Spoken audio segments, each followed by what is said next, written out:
星島媒體報道，港澳幣上幾年多，現在是批令報告簡要事務。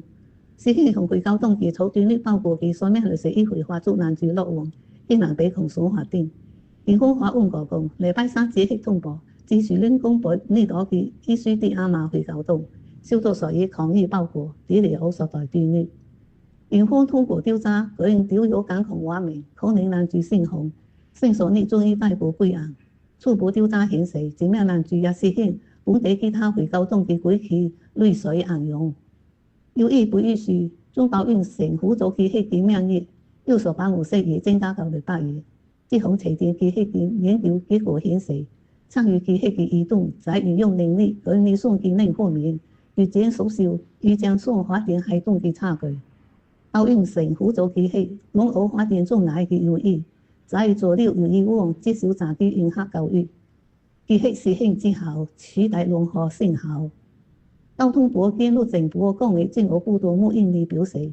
政府將通過3大策略，加強所有現代嘅交通系統，包括提升最近老化嘅基礎設施，以滿足日益增長嘅人口需求，呢度新科技所帶來嘅機會，以及重視所資助嘅並且適應能力強嘅勞動隊伍。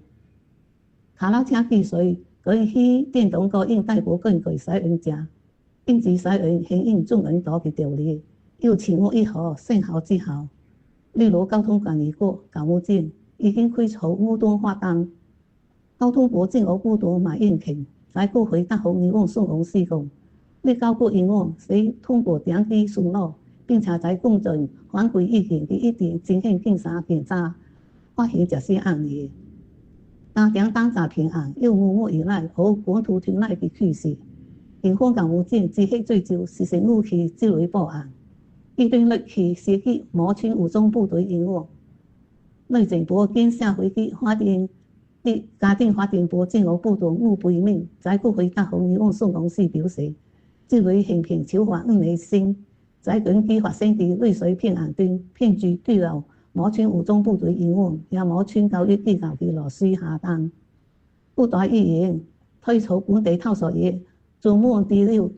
影線機同流板嘅苦惱，以應對省後年輕同流板發版路偏高嘅情況。不但小廠嘅辛苦奧，其他省科、內分泌科與社區護理，為構建影線機同流板嘅婦女，提供全面嘅專科照顧跟蹤嘅接替，一定部目前在預防同流板方面嘅關鍵可靠，打破同流板代代相當嘅循環。